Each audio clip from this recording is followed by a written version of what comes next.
Before we dive right into the Word of God, I just want to personally thank you for dropping by on our YouTube channel. This message was recorded during our weekly worship experience. So if you are in the area, visit us. We would love to worship with you in the flesh.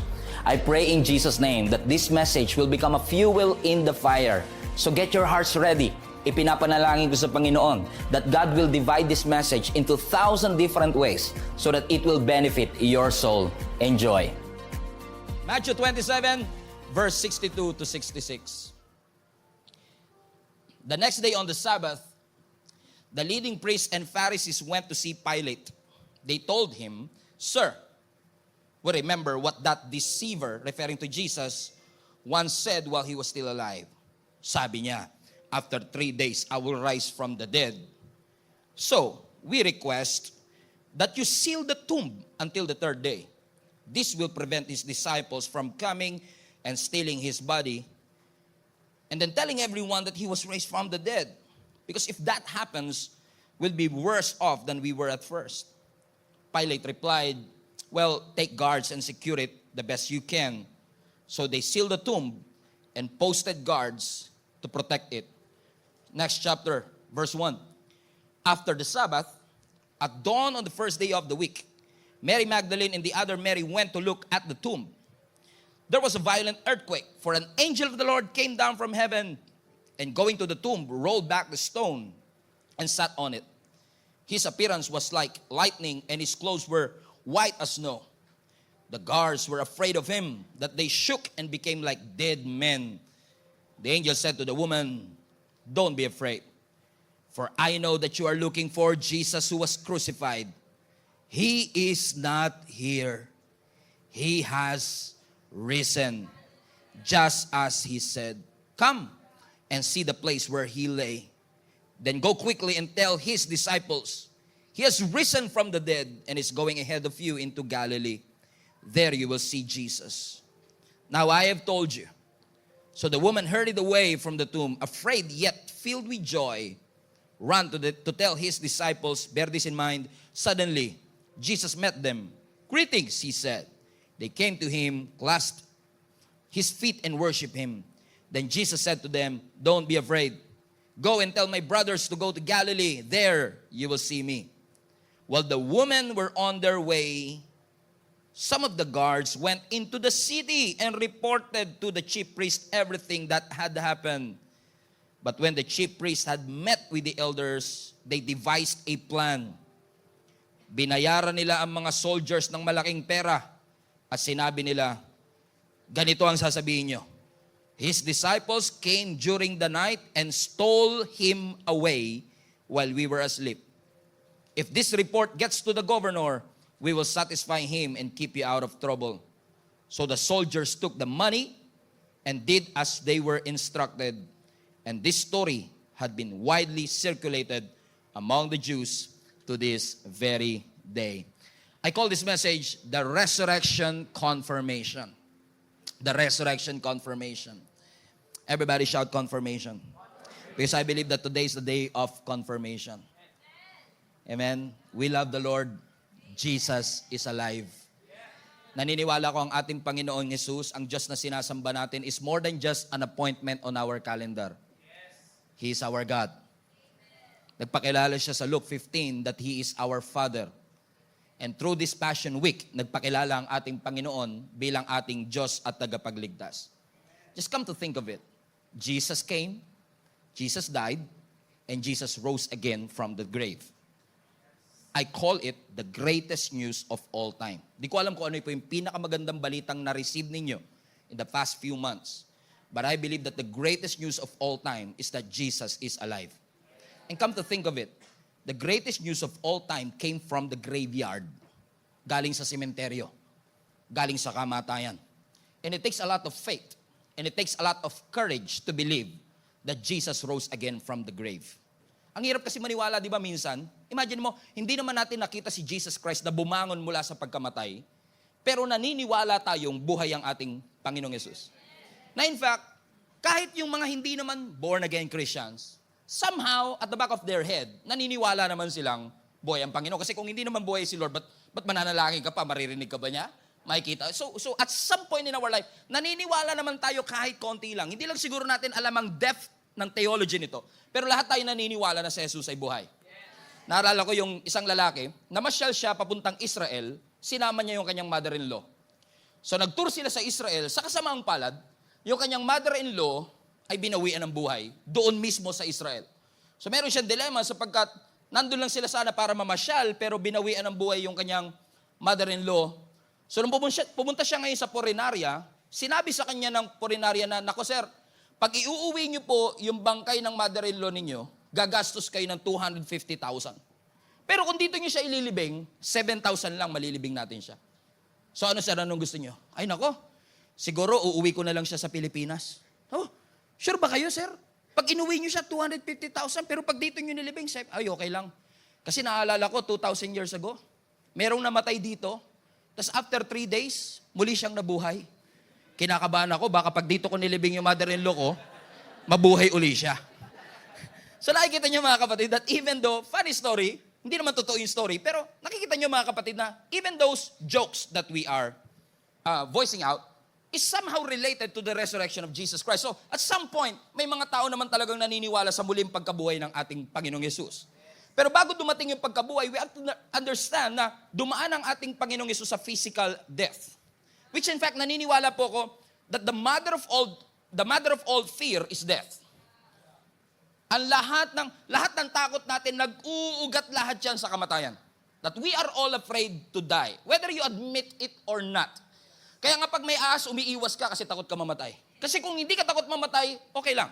Kapag may sakit ka, hindi ka magpapacheck up kung hindi ka takot mamatay. Lahat ng tao at some point is afraid to die. And the mother of all fear is the fear of death. And the reality of death is that walang makakapaghinto ng kamatayan. Wala makakapag-control ng kamatayan. Wala makakapag-resist ng kamatayan. Wala makakapag-define ng kamatayan. Wala makakapag-avoid ng kamatayan. In fact, in this world, death always wins. Think about it. Pagdating sa kamatayan, lahat tayo pantay-pantay. Maganda lang ang kabaong mo, pero parehong lupa ang paglilibingan natin. It puts us all on the same place. And look at what happened to Jesus Christ na kinomemorate natin during this Passion Week. On a Good Friday, Jesus was hung on the cross for hours. From 9 a.m. to 3 p.m., nakabayubay po ang katawan ng ating Panginoong Yesus sa krus ng Kalbaryo, and at 3 o'clock on a Friday, Jesus died. Now imagine, if you are a disciple on a Good Friday, kung ikaw ay parte ng 12 disciple ni Jesus Christ, disciple na laging kasama niya saan man siya pumunta, naka-witness ng miracle, na-witness mo yung feeding of 5,000, nakita mong nagmilagro ang ating Panginoong Yesus, and yet pagdating ng Good Friday, walang nagawa ang ating Panginoong Yesus, that He was dead on a Good Friday. It must be devastating. Seeing your Savior na yung kanyang image ay hindi mo maipinta sa sobrang hirap ng pinagdaanan ng ating Panginoon. Sa dami ng hagupit na kanyang in-endure para sa iyo at para sa akin. Na yung kanyang appearance is, sabihin na nating disfigured. Hindi mo na makikita at makikilala na itong Jesus pala na to ang parehong Diyos na nagpakain sa 15,000 people. Na ito pala yung Jesus na nagpagaling ng babaeng dinudugo for 12 years. Yung bumuhay sa anak ni Jairus at yung bumuhay kamakailan lang sa kanyang kaibigan na si Lazarus. But the story is not end yet. Kasi sabi ng scripture, at 12 o'clock in the afternoon, what was supposed to be the brightest part of the day become the darkest part of the night, part of the day, where Jesus cried out, "It is finished." Sa Greek, tetelestai. Ibig sabihin niyan, tapos na, napagbayaran na, okay na. And what does it mean for us when God shouted, "It is finished"? Because at some point, maybe some of you are thinking, si Jesus tapos na pero ako hindi pa. Pero anong ibig sabihin ng "it is finished" sa aking buhay? Ang sabi ng Colossians chapter 2 verse 14, because of the death of Jesus Christ, He canceled the record of the charges against us and took it away by nailing it to the cross. Ibig sabihin, no, ang ating Panginoong Yesus ay naipako sa krus. Yun yung pinanood mo during the week. Alam niyo, noong unang panahon, noong 90s, pagka Holy Week, wala ka talaga mapapanood na iba. Pero ngayon, tsaka yung mga restaurant, walang meat. Puro gulay. Naalala niyo pa po ba yun? Kung naabutan niyo yun, matanda na tayo, okay? So, pero iba na talaga ang panahon niya yun, di ba? So, Good Friday, may Grab. May food panda. So, sabi ng scripture, because Jesus died on the cross, kinancel lahat ng Panginoon, lahat ng charges sa'yo, and He took it away by nailing at the cross. So, doon pa lang sa pagkamatay ng ating Panginoong Yesus, kasama pong namatay yung kapangyarihan ng kasalanan sa iyong buhay at sa aking buhay. So let's go back to the first Good Friday.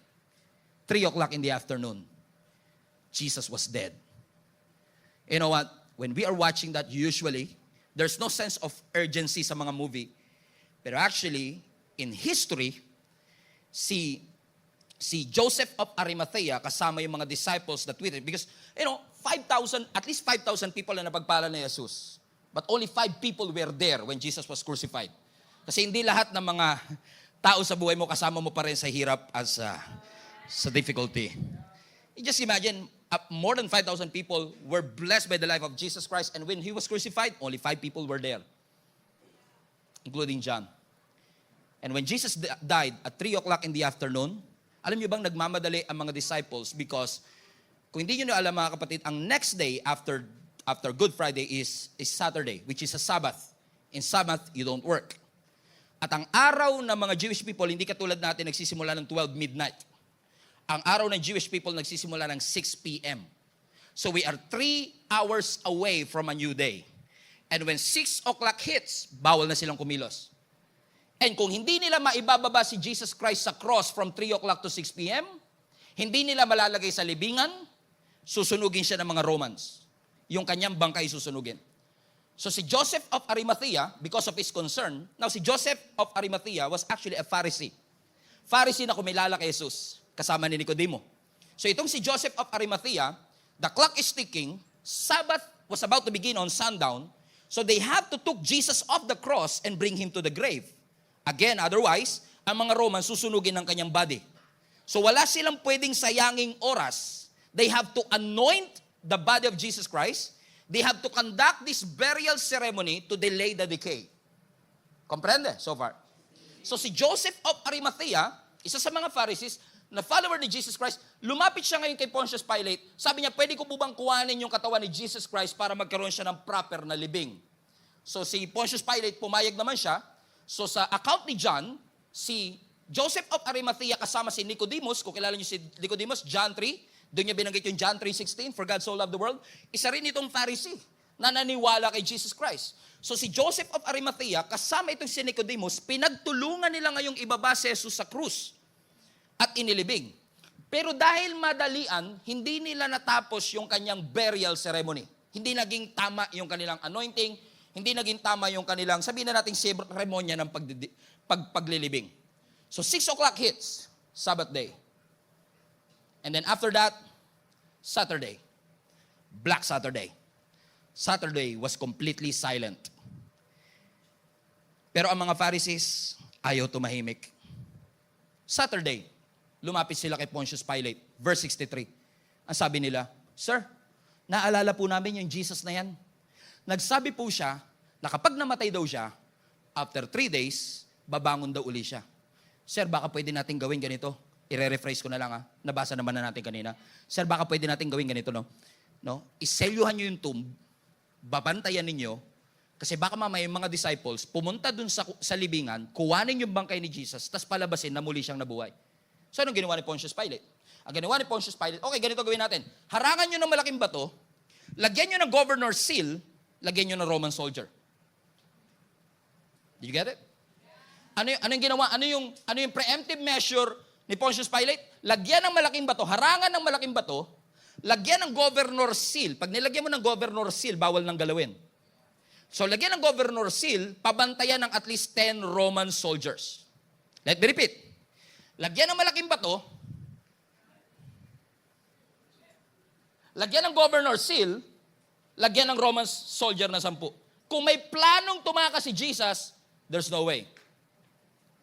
Kung may planong nakawin yung katawan ni Jesus, bakit? Kasi merong malaking bato, may governor's seal, at may 10 soldier.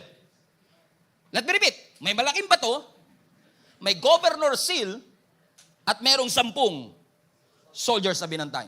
Ibig sabihin, yung tomb nung Saturday night pa lang, o Saturday, was actually locked down. May malaking bato, may governor seal, may Roman soldiers. Here comes early Sunday morning. The Bible says, si Mary Magdalene kasama yung iba pang Mary, pumunta sila ngayon sa tomb ni Jesus para tapusin yung minadali ng Good Friday. Kasi hindi naging proper yung burial eh. Or else, mapapabilis yung decay ng katawan niya. So, ginawa ni Mary kasama ng ibang mga babae, bumalik ngayon sila sa tomb para, nagdala sila ng spices para ayusin yung proper na paglilibing sa ating Panginoong Hesus. Because, kailangan nilang palipasin yung Friday, ay yung Saturday kasi nga Sabbath. So, sa next working days is actually Sunday morning. Did you get it already? Amen? And, nung pumunta sila doon sa tomb, dapat meron dong malaking bato, governor seal, at 10 Roman soldiers. Pero pagdating ng mga babae, wala yung bato, wala yung governor seal, at yung mga soldiers naka-restraint. Let me repeat. Noong Friday, may bato, may governor seal, may Roman soldiers. Noong Sunday morning, wala yung bato, the stone was rolled away, the governor seal was removed, and the soldiers were restrained. Ang sabi ng scripture, pagbalik nila, pagpunta ng mga babae, na-miss sila ng isang angel, at ang sabi ng angel sa kanila, bakit nyo hinahanap sa lugar ng mga patay ang isang buhay? He is not here. He has risen. However, yung mga soldiers na restrained, bumalik kay Pontius Pilate, sinabi nila ngayon kay Pilato ang nangyari. Now, hindi ni-record ng scripture, pero siguro takot na takot sila, boss, may bumabang anghel. Nakita namin, bumangon.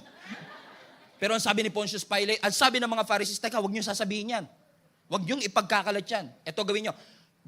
Binayaran sila ngayon ng malaking halaga, at ang sabi sa kanila, pag nagtanong sila kung ano nangyari, sabihin niyo, ninakaw yung bangkay ni Jesus. So, nung araw na yun, nung Sunday morning, dalawa ang balitang kumakalat. Unang balita, sabi ng mga babae, Jesus rose again from the dead. Ang sabi naman ng mga Roman soldiers, ninakaw ang bangkay ni Jesus Christ. So tignan nyo, no? Early Sunday morning, nasabi pa nga na scripture, mas kalat pa yung issue na ninakaw kesa sa issue na muling nabuhay. And I believe with all my heart, ngayong araw na ito, we are confronted with 2 reports also. Many people are not believing that Jesus rose again from the dead. However, may mga tao rin naman that without the shadow of the doubt, naniniwala sila ang ating Panginoong Hesus ay muling nabuhay. So my question to you is this: whose report are you going to believe? Report ng mga babae na ito? O yung report ng mga Roman soldiers na binayaran ng mga Pharisees para tumahimik sila?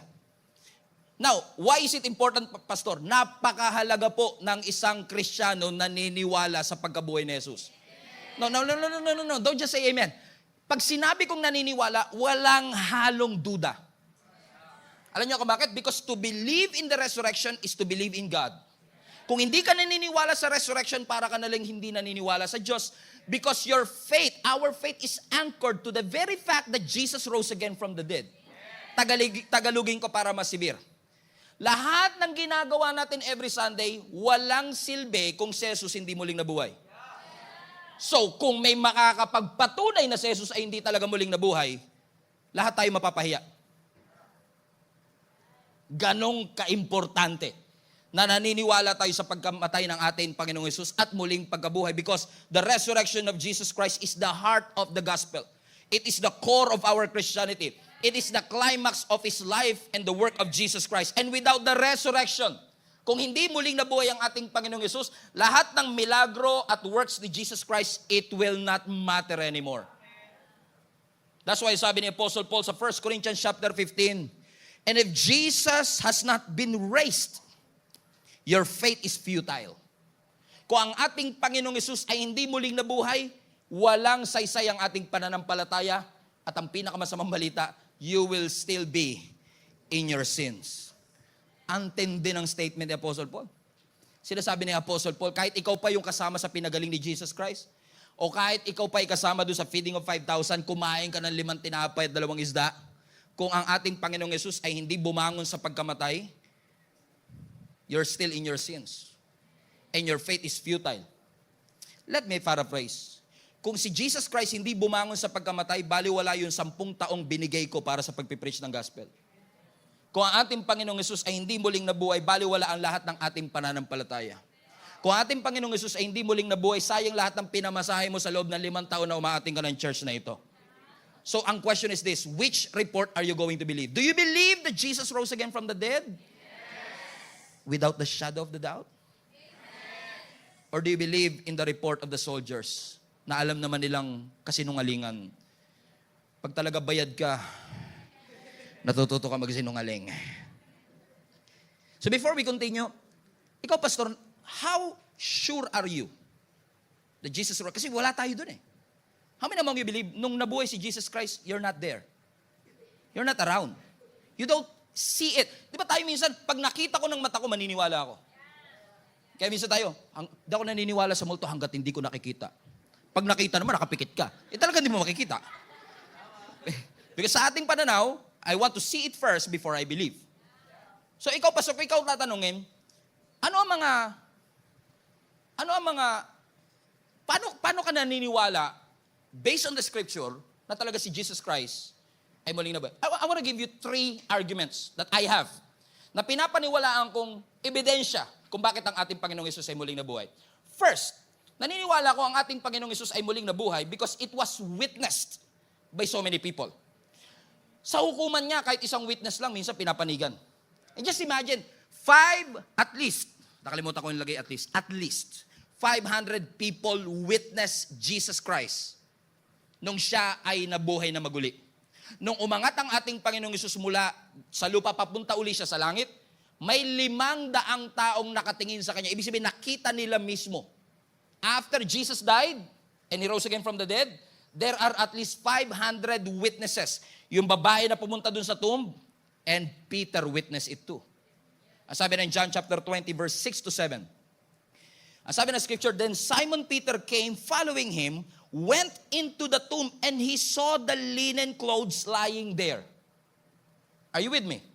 So, nung nakita ng 2 babae na walang laman yung tomb, nakita nila yung angel, ang sabi ng angel, he has risen, bumalik sila ngayon sa mga disciples. Tumatakbo sila. Boss, sabi nila sa mga disciple, si Jesus wala sa tomb. Nung narinig ni Peter yon, siya mismo ang unang tumakbo. He wants to confirm it. Ayaw niyang maniwala sa sabi-sabi lang. Kaya siya mismo tumakbo. Pero ang sabi ng scripture, naunahan siya ng isang disciple na hindi pinangalanan. Hula ko si John. Tumakbo sila pareho. At sabi ng scripture dito, Simon Peter himself witnessed an empty tomb. So at least 3 people, plus Peter, plus John, the 12 disciples pinagpakitaan din ng ating Panginoong Yesus, 120 people in the upper room, 500 people when He ascended, about 1,000 people witnessed Jesus Christ on His resurrected body. What more can you ask? Kung meron kang witness ng at least 1,000 people. And ang question is this, if Jesus is still dead, where is His body? Kasi yung Titanic nga, nakita nila eh. Yung city of Troy, nakita nila. Yung city sa Athens, nakita nila. Lahat ng ancient history sa Egypt, sa Middle East, sa America, North America, and South America, lahat ng ebidensya nung unang panahon, pati yung Noah's Ark, nakita nila. Nakita nila yung damit daw na ginamit ni Jesus, yung pakong ginamit kay Jesus Christ, yung kahoy na ginamit kay Jesus Christ, pero hindi nila nakita yung katawan. Alam niyo kung bakit? Because His body is not here. He's alive. Buhay ang ating Panginoon.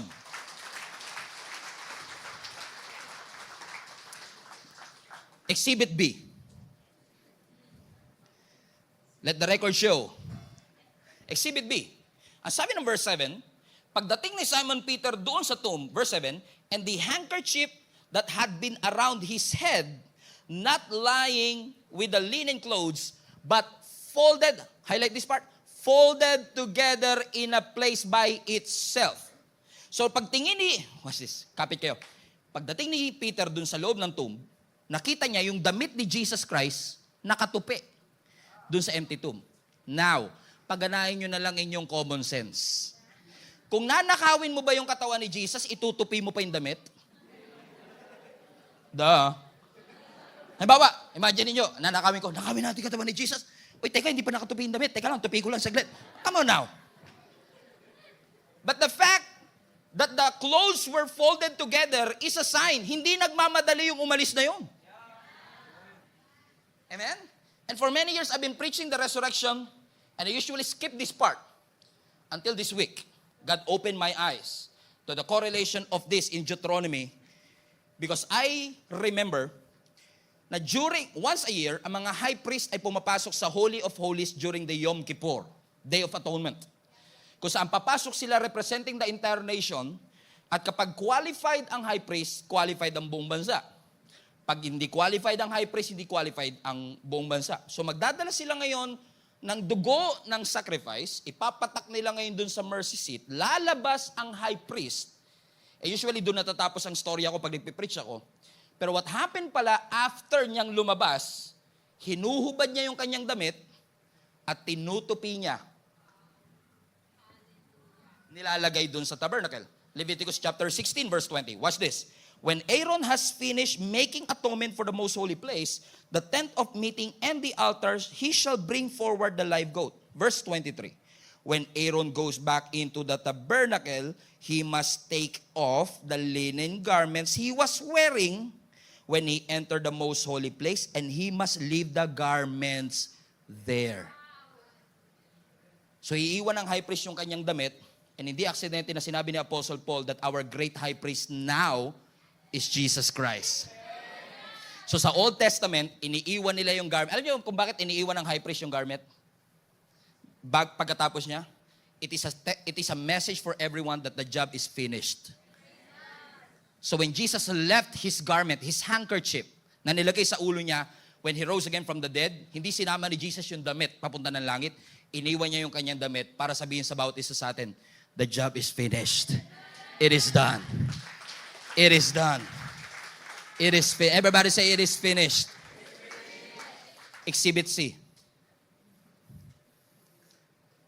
Pangatlong ebidensya ng ating Panginoong Hesus ay muling nabuhay. Lahat ng disciples, except kay John, lahat ng disciples, they died a horrible death. Grabe ang kanilang pagkamatay. And bakit sila tinorture? Bakit sila pinatay? Because gusto ng mga disciples, gusto ng mga Pharisees back in the day na i-deny nila na nakita nila si Jesus na buhay. Si Peter, he was crucified upside down. Pinako rin siya katulad ni Jesus pero nakabaliktad. Si John, although namatay siya peacefully, ang sabi ng history, si John para paaminin siya na nagsisinungaling lang siya sa pagkabuhay ni Jesus, tinapon si John sa isang kawali ng kumukulong mantika para lang paaminin siya. Talaga bang seryoso kayong buhay ang Jesus na yan? Pero hindi dininay ni John yung kanyang pananampalataya. Si Apostle Paul, pinugutan ng ulo. Si James, pinugutan ng ulo. Si Andrew, crucify ng X-shaped na cross. Paaminin lang sila na yung kanilang nakita peke. Hindi nila mabayaran ng mga disciples. Si Matthias, yung pumalik kay Judas, sinunog siya ng buhay para lang paaminin na si Jesus Christ ay hindi muling nabuhay. Si Thomas sinaksak, si Matthew sinaksak. And lahat ng mga disciples na ito, kung talagang hindi nila nakita si Jesus na buhay, tingin nyo hindi sila titiklop? Tinotorture na sila. Ang dali lang nila sabihin na, opo, hindi na po, sige na po, hinto nyo na. But they would rather die than deny that Jesus rose again from the dead. Di bali nang mamatay kami kasi nakita talaga ng mata namin na si Jesus ay muling nabuhay. And I believe ito ang pinaka-strong argument na meron ako para sabihin ng ating Panginoong Hesus ay muling nabuhay. Bakit sa dami ng mga disciples na tinorture, ni isa sa kanila walang tumiklop kasi lahat sila eyewitness ng muling pagkabuhay ng ating Panginoong Hesus. Why is it important? Kasi again, dito po nakaangkla ang ating pananampalataya. At kung hindi natin papaniwalaan Kasi kung naniniwala ka sa Christmas pero hindi ka naniniwala sa resurrection, there is a problem with your faith. Ano ang sabi ng Romans chapter 10 verse 9 to 10? If you declare with your mouth that Jesus is Lord and believe in your heart that God raised Jesus from the dead, you will be saved. Question, sino sa inyo gusto niyo maligtas? Na kapag kayo ay binawian ng buhay, pupunta kayo ng langit, taas po kamay. Sino ngayon gustong pumunta ng langit? Taas kamay. Ngayon na. O ngayon, ayaw niya. Wala namang ibang paraan papunta ng langit ngayon kundi mamatay eh. Pero ang sabi ng scripture, kung idideklara daw ng bibig mo na si Jesus ang iyong Panginoon at maniniwala ka ng buong puso. So pag sinabi mong naniniwala ng buong puso, hindi ito yung, o sige na nga, dahil naniniwala ka, ako na rin. Alam niyo ibig sabihin ng you believe in your heart without walang halong pagdududa. Sure na sure ka na si Jesus Christ ay muling nabuhay para sa iyo at para sa akin. Sa sobrang paniniwala mo, willing kang i-give up ang karir mo. Willing kang i-give up ang lahat if God is calling you for ministry. Nasabi ng scripture, if you will do that, and you believe with all your heart that Jesus was raised from the dead, you will be saved. Verse 10, for it is with your heart that you believe. And it is with your heart that you believe that you are justified. And it is with your mouth that you profess your faith and you are saved. So ang pagiging Kristiyano pala ay hindi nakadepende sa simbahang pinupuntahan mo. Ang pagiging Kristiyano pala ay hindi nakadepende sa preacher na pinapakinggan mo. Hindi siya nakadepende sa kantang kinakanta mo o sa scripture na kino-quote mo. It doesn't make you a Christian. What makes you a Christian is this. There must be an unshakable belief in your heart that Jesus came, Jesus died, and Jesus rose from the dead. That's it.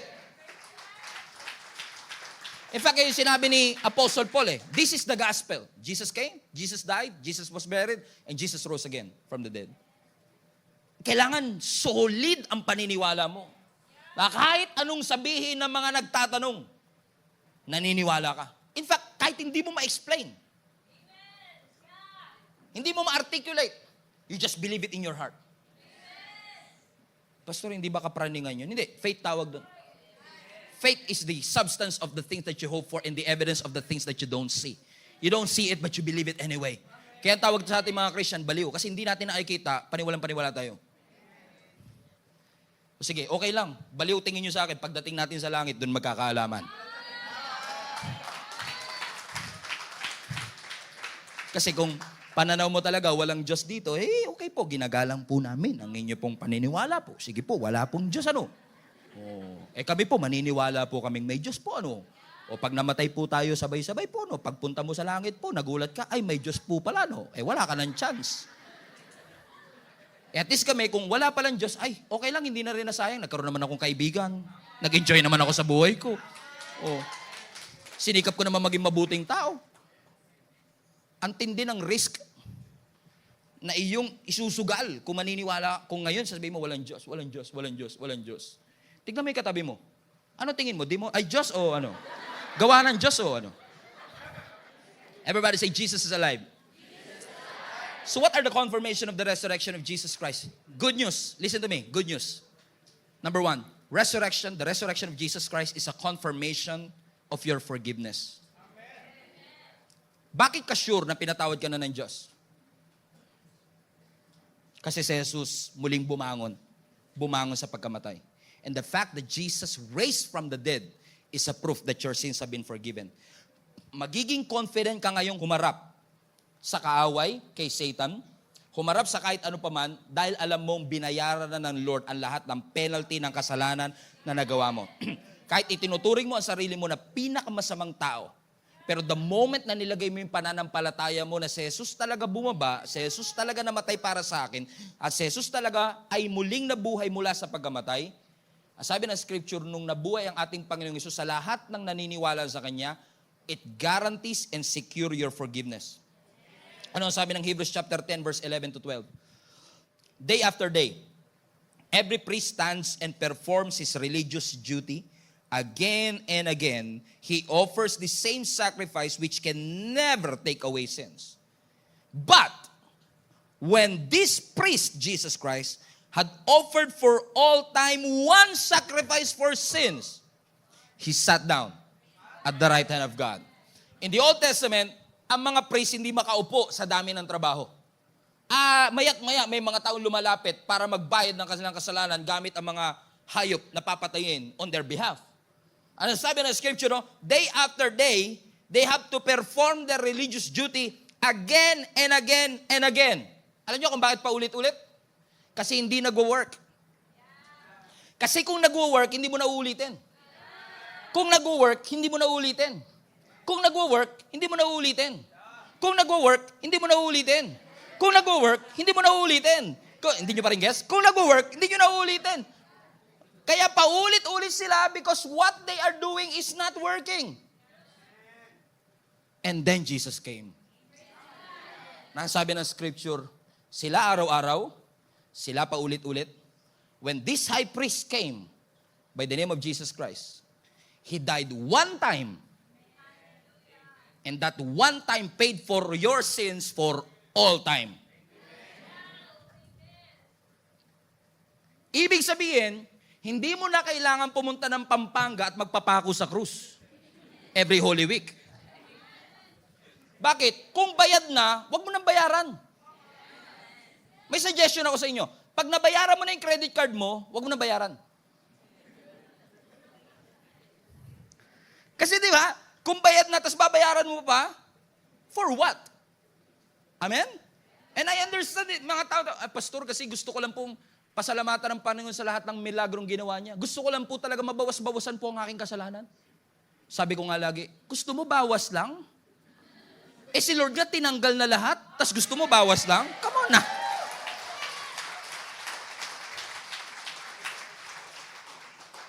Kung yung kamay mo, imbis na nagdurugo, binuksan mo na lang yung Bible mo. Pasalamat ka sa Panginoon. Diba? Baka itag nyo yun, ha? 35 years na to, Pastor, ginagawa, taon-taon. Jesus went to the cross. Just imagine this. The Savior of the world. The God who created the universe. He came down. Hindi mo kayang umakyat ng langit, langit bumaba sa'yo. He died on your behalf. He died for you. He went to the cross. And I cannot fathom it. Hindi maarok ng isip ko na namatay siya sa atin.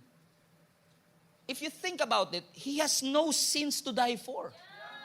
Wala siyang kasalanan para mamatay. Para sa iyo lahat yun. Minsan may nagsabi sa akin, Pastor, ba't kasi nakikialam si Jesus? Di dapat ako na lang yung namatay para sa kasalanan ko.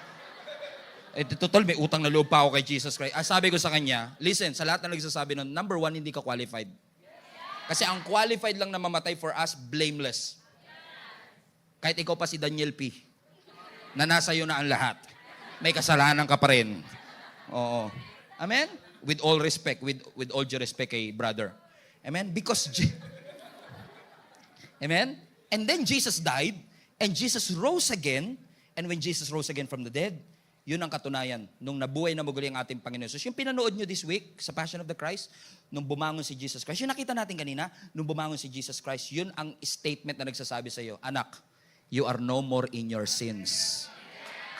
Ano mang nagawa mo nung nakaraan, gaano mang kasama sa limuot ang lahat na nagawa mo sa Panginoon, gaano mang katindi ang mga kasalanang nagawa mo sa harap ng ating Panginoong Jesus, if you believe that Jesus rise again from the dead, it's all for you. Lahat ng kasalanan mo pinagbayaran na ng ating Panginoong Jesus. Kasi ganito yan, ano? If you're not forgiven, and let me just make a profound statement here. When I say you are forgiven, you are not just forgiven of your past sin. Because lahat ng kasalanan natin ngayon, past lahat yung kay Jesus Christ. A future lahat yung kay Jesus Christ. Kasi si Jesus, when Jesus died on the cross, year 0000, Jesus died on the cross. He paid for our sins. Nando ka na ba nun? Wala pa. O di future ka nun. So ibig sabihin, kung nandito si Jesus, nandito ka, kahit yung past mo, future sa Kanya. Right? So yung present mo, future din sa Kanya. So yung future mo, future din sa Kanya. So when He say, your sins have been forgiven, hindi sinabi ni Jesus, yung nakaraan lang, ha? No, He paid for all our sins. Past, present, and future. He paid for it all. Bakit? If you are not forgiven of all, you are not forgiven at all. You are forgiven of all your sins. What a great news!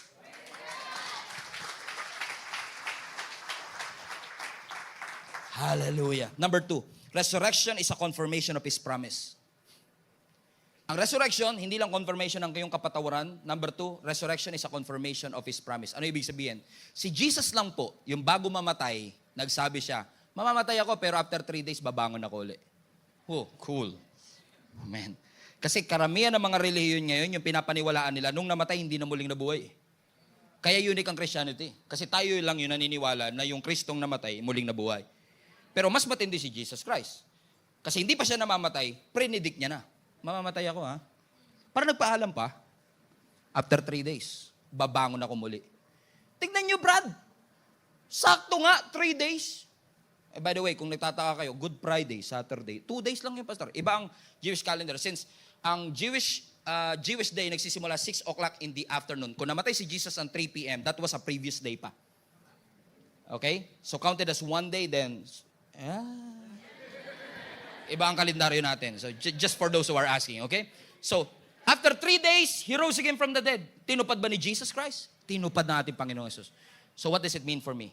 Kung tinupad ni Jesus yung kanyang pinakamalaking pangako, what makes you think na yung pangakong binitawan niya sa'yo, hindi niya kayang tuparin? So nung nabuhay na maguli ang ating Panginoong Yesus, kung yung pagkabuhay na maguli nga, tinupad niya. Yung pangako pa niya kaya sa iyong pamilya, yung pangako pa kaya ng Panginoon sa iyong buhay, hindi kayang tuparin ng ating Panginoon. Ang baba naman ng tingin natin sa ating Panginoon. In-enable niya ang bawat isa sa atin to live a life that walks in victory that Jesus won for each and every one of us. Amen? So, ibig sabihin, kung tinupad ng Lord ang kanyang pangako, lahat ng pangako niya sa iyo tutuparin ng ating Panginoon. Ano mang difficulty, ano mang trials, ano mang hardships na pinagdaanan mo, naniniwala ko, in-empower ka ng Panginoon for the present. Na sinasabi ng Panginoon, anak, I will be with you.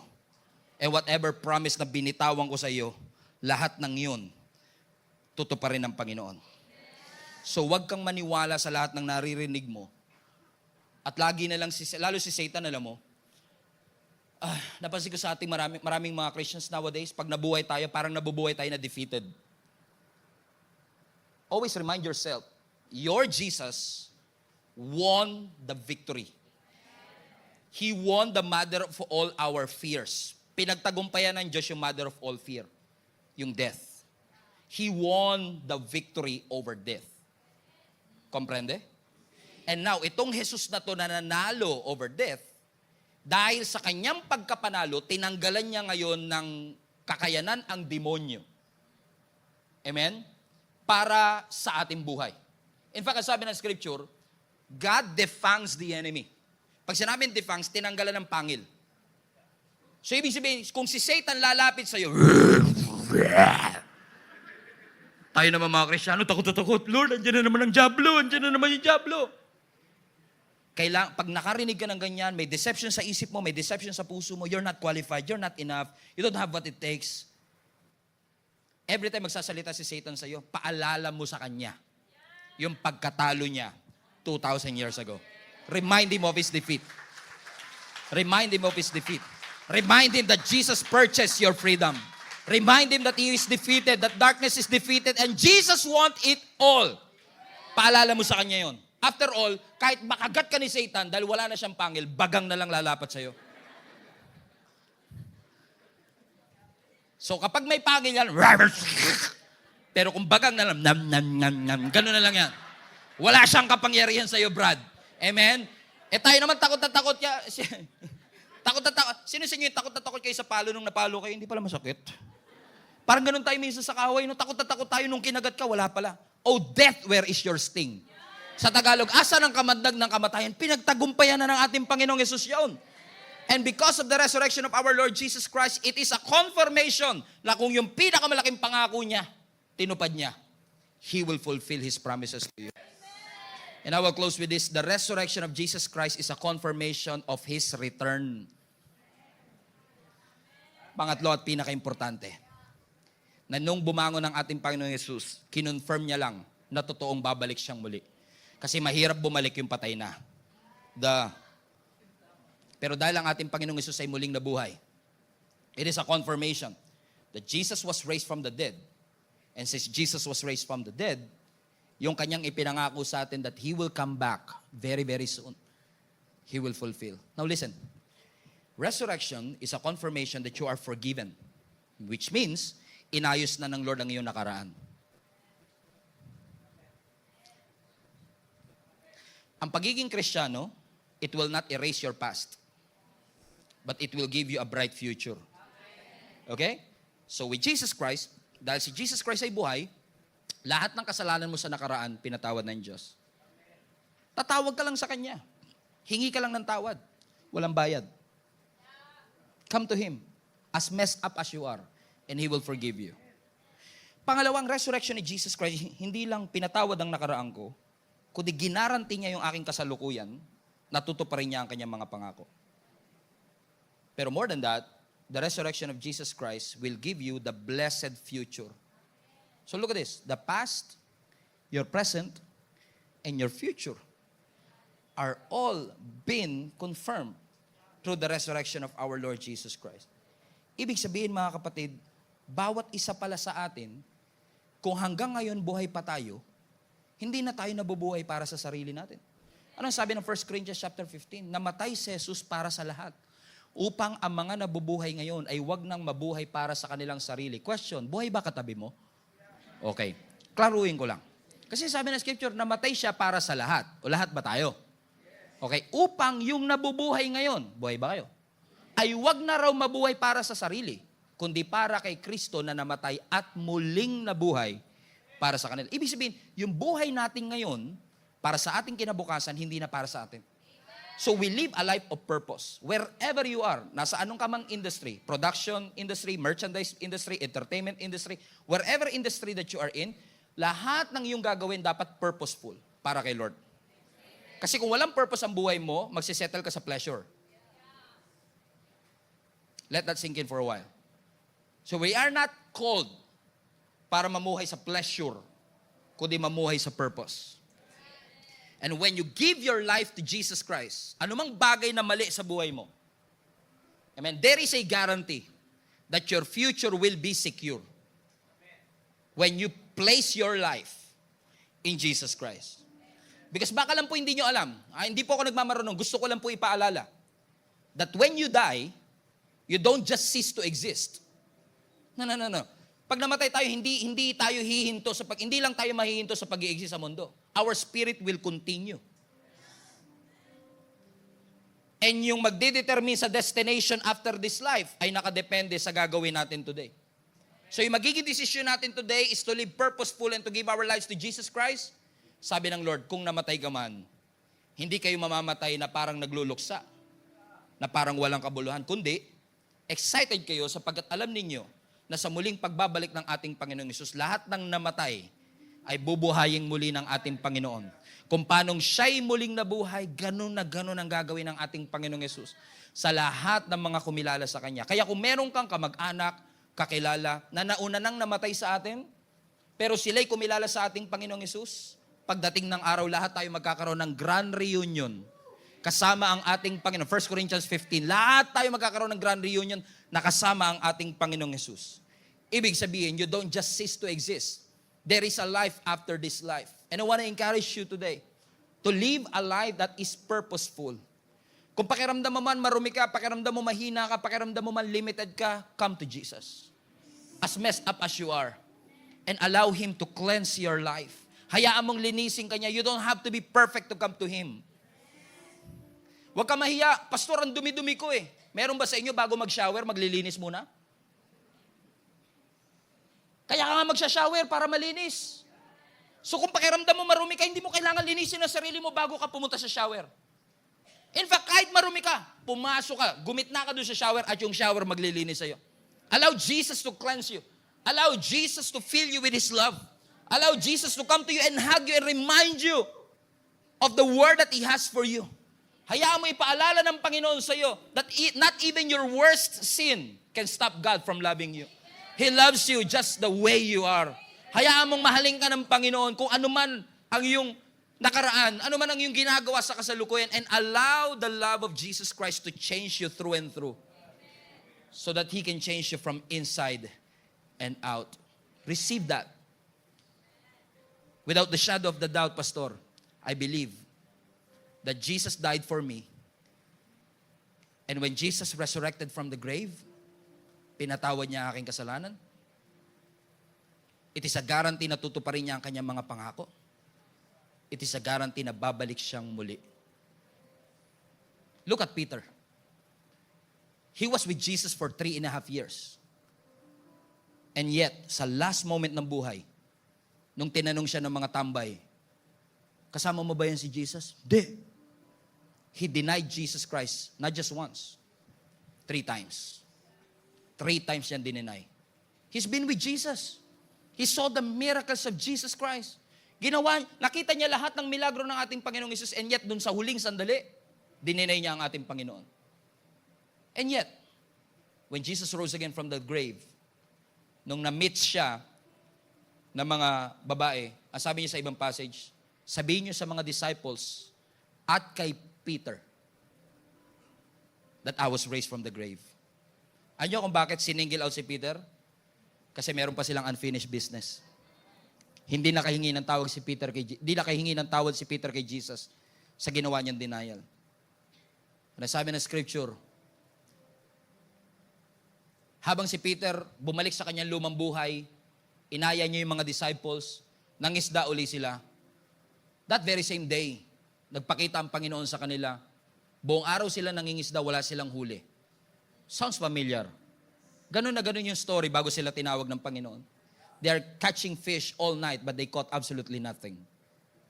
And then tumawag ang Panginoon sa kanila. Sabi ng Panginoon kay Peter, wala pa ba kayo nahuling isda?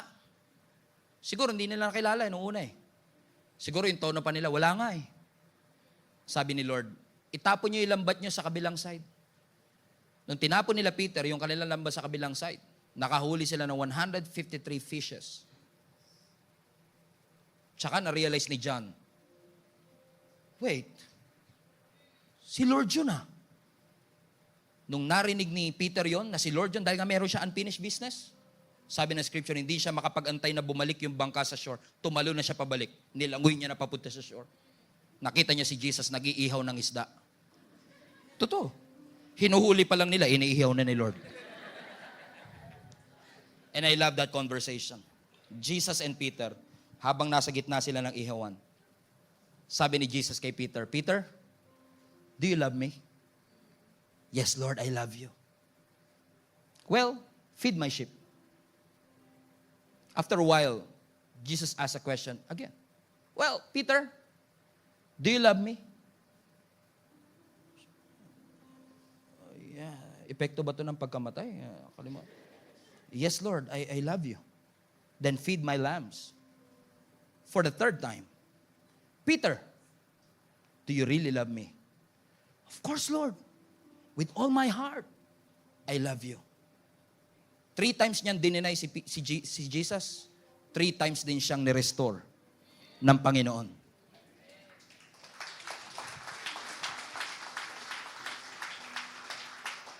Sabi ng scripture, nung nagsimula yung early church, ang pinakaunang preacher ng unang simbahan, si Apostle Peter. Tumayo siya sa gitna ng 3,000 people. Alam mo kung anong topic ni Peter? Resurrection of Jesus Christ. He preached about the resurrection of Jesus Christ. And the Bible says, 3,000 people got saved that day in one preaching. With the mouth that denied Jesus 3 times. Gaano man karumi yung bibig ni Peter na ginamit niya para i-deny si Jesus, ginamit ng Lord yung parehong karumihan, limitasyon at kasalanan para gamiting platform para ipangaral ang salita ng ating Panginoong Hesus. Wag na wag mong pagdududahan ang kayang gawin ng Panginoon sa maruming buhay na meron ka. Kasi gaano karumi, kamasalimuot, kamakasalanan ng ating buhay, He will use what you have been through to help others get through. Gagamitin ng Lord ang testimony mo to be a blessing to other people. You just have to allow yourselves na magpagamit sa Panginoon and say, Lord, I am weak, I am limited, but I need you in my life. Use me, Lord. Gamitin mo ako. Gamitin mo ang aking buhay as a testimony that you are alive. Look at your life right now. How do you know kung yung resurrection ni Jesus nag-work sa buhay mo? Check mo buhay mo. May nabago ba sa buhay mo? Hindi ka perfect. Wala tayong sinasabing perfect ka. Pero simula nung nakilala mo si Jesus, may pagbabago? O ibig sabihin, nag-work. Ibig sabihin, nag-work yung resurrection power ni Jesus Christ. You don't have to be perfect to come to the Lord. You just have to be available, honest, and humble to say, Lord, I am limited. But with you, I can do all things because you have strengthened my life. Every head bow, every eye closed.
Lord Jesus, marami pong salamat for the beautiful reminder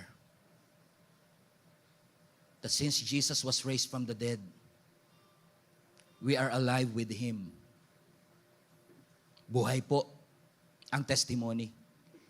Buhay na buhay ang kwento ng aming Panginoong Yesus sa aming mga buhay. Lord, kung this Passion Week we have belittled, minaliit namin, di namin napahalagahan, di namin nakita ang lahat ng bagay na ginawa niyo po. Lord, at least today, allow us, O God, to magnify this beautiful story in our hearts so that each and every one of us, O God, without hesitation, with an unshakable faith, to believe that our Jesus Christ is alive. And He is alive forevermore. Let the resurrection power of Jesus Christ, O God, manifest through the lives, O God, of each and every one of us. That each and every one of us, O God, will be able to see and witness all the things that you have created us to be. Lord, lahat ng mga kapatid ko, Panginoon, na nahihirapang lumapit sa iyo, natatakot lumapit sa iyo, nag-hesitate na lumapit sa iyo, Lord, ipaalala mong muli sa amin, kaya ka nga po namatay in the first place to cleanse us from our sins and allow us, O God, with all humility to come to you and say, Lord, I'm at the end of myself. I need you to help me. Set me free.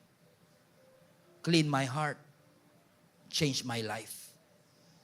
Thank you, Jesus, for the wonderful truth that you have shared to each and every one of us, and allow this powerful truth of your resurrection to linger in our hearts, dwell in it, maging apoy, that just like the first disciples, we will continue to spread, oh God, the story of our risen King.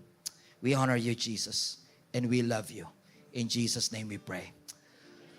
Hallelujah. Palapakan natin ang Panginoon. Hello Global Family, thank you for watching. If this message have impacted your life, please consider subscribing. Let us know in the comments what God spoke to you today. Where are you streaming from? Or how can we pray for you?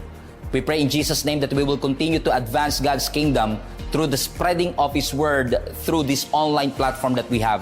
If you want to support the ministry of Jesus is Alive community, I want to encourage you to support financially and give. Go to our website, gsmnb.com/give. for you to know all the ways that you can support this ministry. I hope to see you soon. God bless you.